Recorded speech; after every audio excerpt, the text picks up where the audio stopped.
How's it? Good day. And in this video, we're going to see if we can beat the very first playthrough of Vampire Survivors.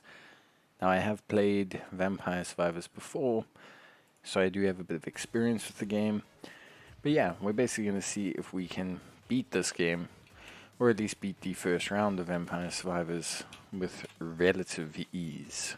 So yeah, obviously, if you played Vampire Survivors before, I don't know what genre of game this is. I think it's like an auto battler. I guess would be the best way to describe it. So we want to pick up as much AOE as possible. AOE damage is especially powerful early on because we want to be able to clear lots of waves. The more waves we clear, the better it's going to be for us. Now, generally, you want to spec into one of two types of damage.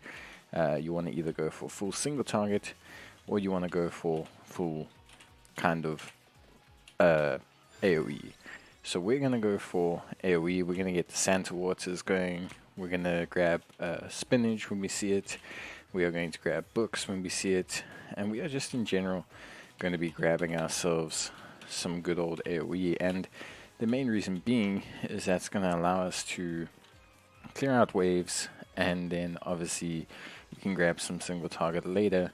But we already have some decent single target as is, with obviously being the quintessential whip character as is. Now, if you have never played Vampire Survivors, it's a really fantastic game. Highly suggest you get it. It's also great value for money. Just really awesome. And yeah, just in general, it was very, very strong. Or I say strong. Sorry, I'm used to some other videos I play when I review characters, but it's essentially a very fun kind of gameplay with some very interesting gameplay.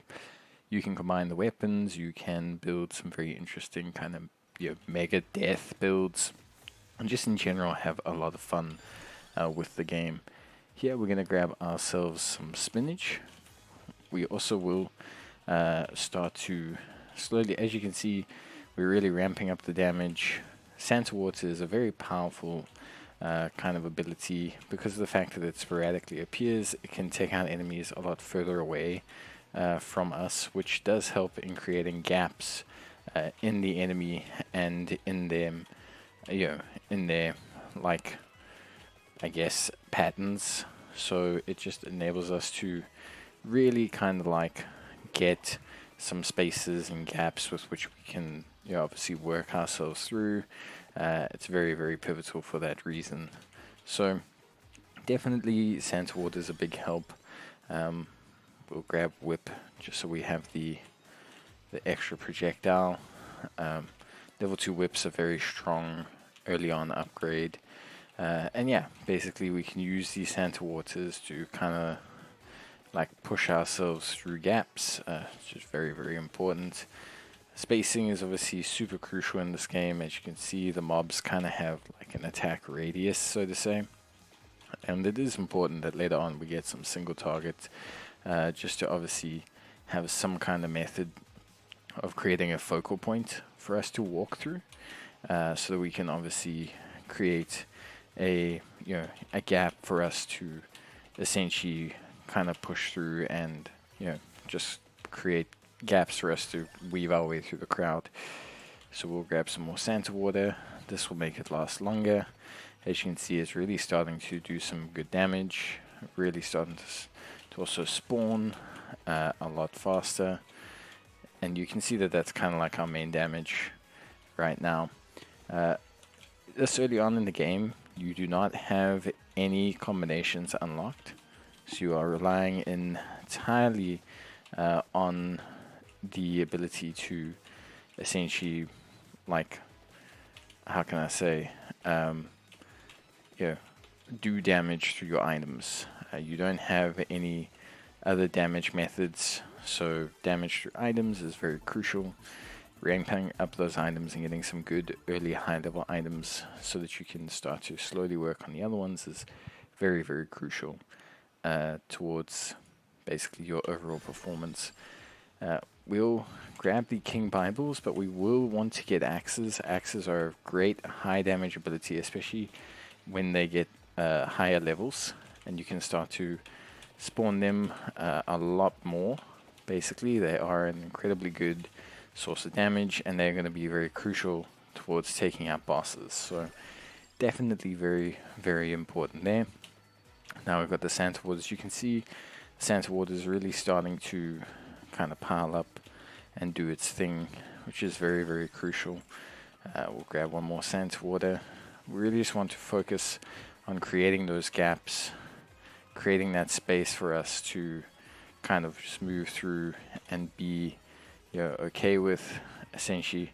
Now healing is important. We don't want to take too much damage because healing is actually very difficult. You don't have access to any healing items at this point in the game. You only rely on chicken, which is a drop that comes from the torchlights.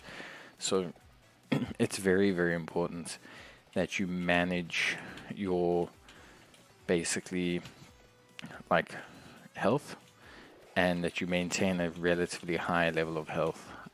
It's very crucial. Basically, without it, you won't be able to do even remotely enough damage, and you won't be able to stay healthy, which is very important. So there we go. We got the Bibles lasting a lot longer now, which is good because Bibles are also a big source of damage. At this point, we will be picking up axes and picking up some spinach, which is very, very crucial towards our growth and our power spiking. 10% up flat upgrades to damage are very crucial. This triple chest is, I think, programmed into your first round. I think it's mandatory that the game gives it to you. So, yeah, two whips in the Bible, pretty good. A whip is a good, obviously, single target source of damage for us. The reason we're trying to maintain only one source of single target damage is so they can just keep getting upgraded to give us a very good, like, single target ability, basically. But yeah, really solid right now. In a good position. We haven't taken too much damage. The Santa Waters are really starting to ramp up, as you guys can see. There will be a big power spike in the enemies shortly with the wolves that will appear. So there we can take Axe. We'll probably take Axe for the reason of it now gives us another kind of active to spawn, which is obviously very good. Just gives us some more projectiles. It's a bigger spike to have axes than a 10% damage increase would be, because the axes themselves will be more than 10% of our total DPS at this point in time. So pretty big pickup there. We're just trying to carve a path through here. You can see where the Santa Waters are really coming in handy. And the nice thing about axes is axes shoot up and then come down. So they again help a little bit with directional control, which is, I guess, pretty important at this stage. So yeah, once again, you can see everything is kind of clearing up nicely. Axes doing a lot of good shredding work. We're going to just reposition ourselves a little bit here to try and pick up some of this big time XP, and then that's going to allow us to get even more Santa Water. At this point, our Santa Water is pretty close, if not almost there, being maxed out, which is very good.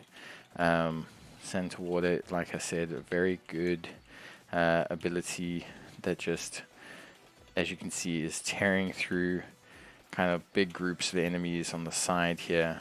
It's very, very important that we have it really continuing to shred through the opposition.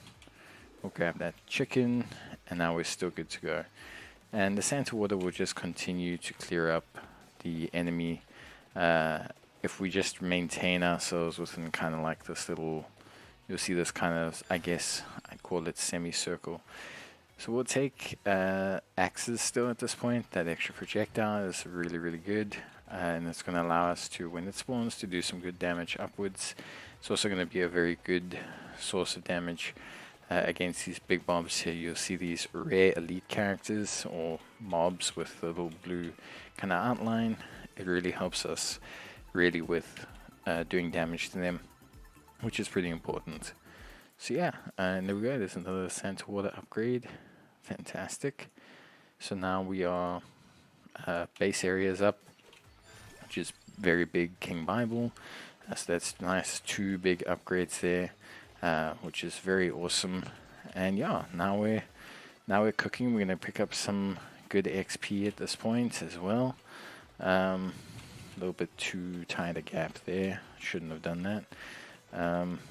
Yeah, you can see at this point we're looking pretty good. So we'll start to take some more single target upgrades.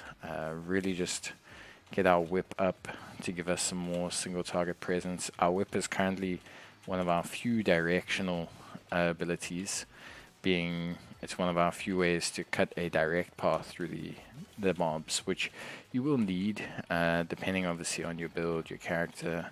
But generally speaking, you need some way to create a directional, because mobs they come towards you in a circular motion throughout the screen. So if you don't have enough of a directional control, then you will end up having a huge problem. So we'll have spinach because 10%. Then we'll take laurel is nice, just level 1, because what laurel does is it gives us a very nice little kind of damage buffer. So essentially you can take 1 hit before you proc damage. This is obviously pretty neat because in certain situations it'll allow us to cut through a gap in the enemy and then essentially just really allow us to kind of control where we're going. Good time for us to get our first flame there. Very nice. Basically with the big bats they can take quite a fair chunk of damage. And then we'll get our whip upgrade, which is not too bad. Pretty decent. Now we'll pick up some more chicken. And yeah, the whip is doing some nice single target damage. We've got the Santa Waters kind of doing their thing. At this point, we're good. This is now our second kind of enclosed arena cycle, I guess. Could have got a bit better placement from the Santa Waters. We're going to use the axes here, you can see, just to do some directional damage. Let the books do their thing. I really want to let the Santa Waters cause some big damage. You can see all those nice big red damage, really doing a really good job.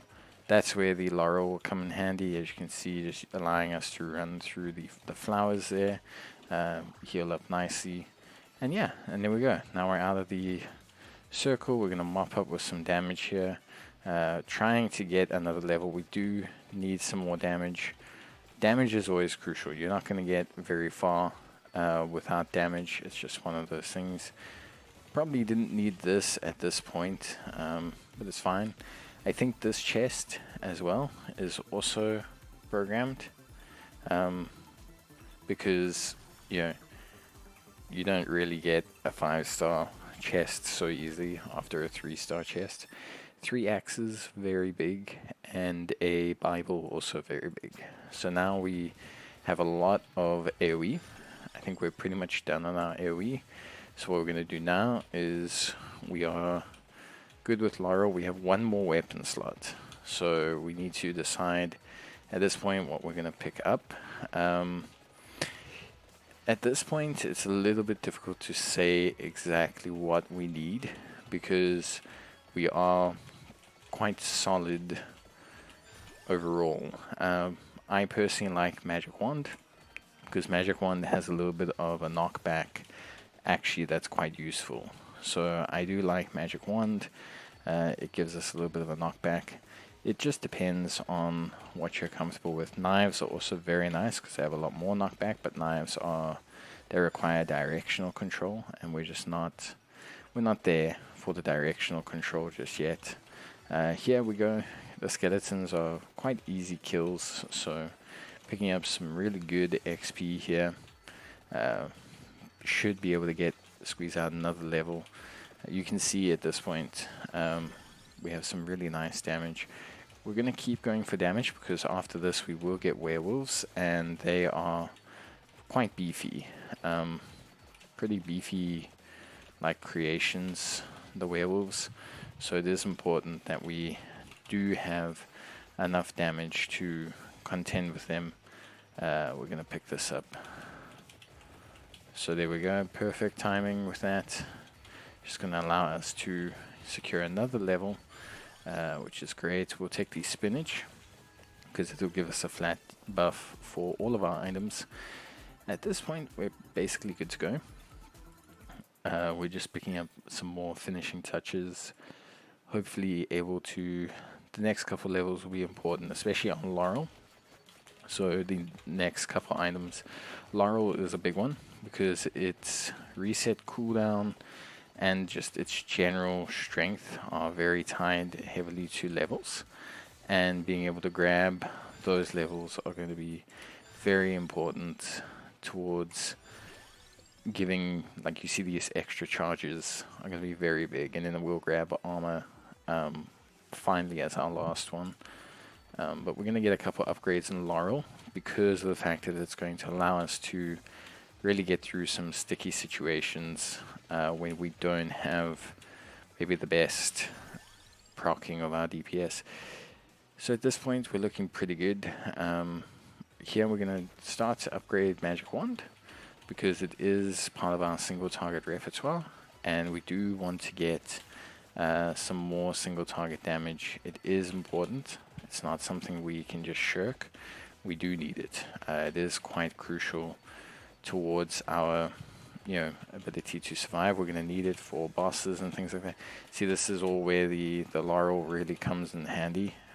We would have taken huge damage here without Laurel. So very, very crucial to get, obviously, early on. We'll take the spinach just to continue. Yeah, you see big damage there. Very hard, this portion. This is probably where you really need quite a big spike and just in general good control. And to see, you need to get the gaps going. This is very crucial that we survive this section. Grab ourselves some health, preferably. And you need to maintain Laurel. You can see the stacks that you have and how well it's doing based on the color of Laurel. So when it's blue, we're down to 1 charge. And yeah, we need to try and use this opportunity to get some health. As you can see, we're struggling to find it, so it is a problem. And it's also affecting our EXP gains. So it's not a great situation to be in. We are nearing the 15-minute mark. Which is generally a pretty good first run, I would say. 15 minutes, I think you basically have everything maxed at that point. Just continue to kind of let ourselves push, let our Laurel charge, and there. So, not bad. Not too bad. Not too bad. It was a good first run, realistically. A really nice first run. Lots of good achievements done. Really, really good. And yeah, I think overall not bad. Definitely could have been better. You can see the Sandwater really kind of did a good peak in terms of damage overall, but its DPS was also very good, which I think is quite solid. We're good. I think we're solid, not crazy, but we're good. Yeah. So good stuff overall. Obviously, yeah, in terms of upgrades, you really want to get projectiles first. It's a huge upgrade, and then looking at things like damage, and then your cooldown are very, very crucial. Duration is also very crucial, but it's all quite a solid. Yeah, it was a good first run, I would say. Obviously, now that you have more kind of items, now that you've unlocked more stages, you can start to really work out certain things and all that. But yeah, I would say overall it was a good solid first run. Would have liked to hit the 15-minute mark, but I think we did a good job. So yeah, if you're interested in Vampire Survivors, it is a great game. Highly suggest you pick it up. But yeah, that's going to be it for me. Hope you guys enjoyed the video, and I'll see you guys in the next one. Take care, and bye.